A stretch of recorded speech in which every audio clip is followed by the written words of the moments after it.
کیا آپ جانتے ہیں کہ حضرت آسیہ کون تھی؟ آئیے آج ہم اس ایمان والی پاکیزہ متقیہ اور بہادر خاتون سے متعلق جانتے ہیں۔ آپ کا نام آسیہ بنت مزاحم تھا۔ قرآن کریم میں آپ کو امرأۃ فرعون کہہ کر پکارا گیا۔ آپ اس فرعون کی بیوی تھیں جس کا حضرت موسیٰ علیہ السلام سے واسطہ پڑا۔ ایک عظیم المرتبت ملکہ ہونے کے باوجود اللہ تعالیٰ نے انہیں دین کو قبول کرنے کی توفیق دی۔ حضرت موسیٰ علیہ السلام کی پرورش ان کے زیر سایہ ہوئی۔ قصہ یوں ہے کہ فرعون مصر ایک بار جبروت بادشاہ تھا۔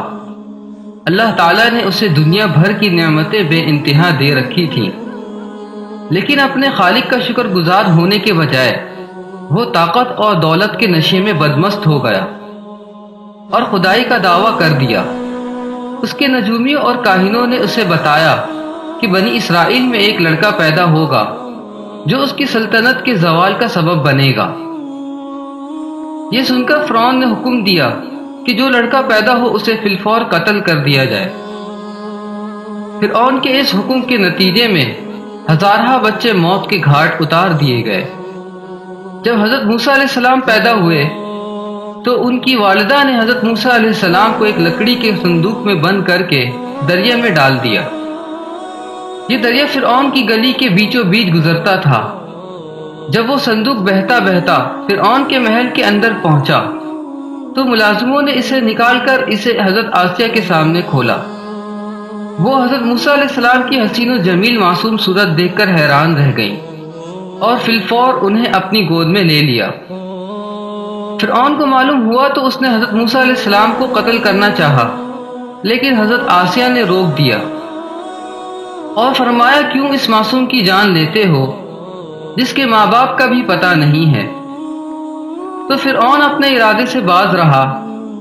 ادھر حضرت موسیٰ علیہ السلام کی والدہ فرعون کے محل میں ملازمہ ہو گئیں اور یوں حضرت موسیٰ علیہ السلام فرعون کے گھر میں پرورش پاتے رہے حتیٰ کہ جوان ہو گئے۔ حضرت آسیہ رضی اللہ تعالی عنہ کو اللہ تعالیٰ نے فطرت صالحہ عطا کی تھی۔ جب حضرت موسیٰ علیہ السلام نے دین کی دعوت کا آغاز کیا تو وہ فوراً ان پر ایمان لے آئی۔ جب فرعون کو معلوم ہوا تو اس نے انہیں طرح طرح کی اذیتیں دیں، لیکن وہ اپنے ایمان پر ثابت قدم رہیں۔ سورۃ تحریم میں اللہ تعالیٰ نے ان کے ایمان کا ذکر کیا ہے اور مومنین کے سامنے ان کی مثال پیش کی ہے۔ کئی موقعوں پر رسول کریم صلی اللہ علیہ وسلم نے ان کی فضیلت بیان فرمائی ہے۔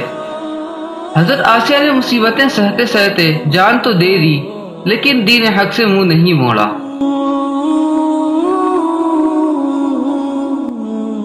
امید ہے کہ آج کا یہ ٹاپک بھی آپ کو پسند آیا ہوگا۔ پسند آنے کی صورت میں ویڈیو کو لائک کریں، شیئر کریں اور کمنٹ باکس میں اپنی قیمتی رائے کا اظہار کریں۔ اس کے علاوہ چینل کو سبسکرائب کرنا نہ بھولیں۔ ہماری اگلی ویڈیو آنے تک اپنا بہت زیادہ خیال رکھیں۔ اللہ نگہبان۔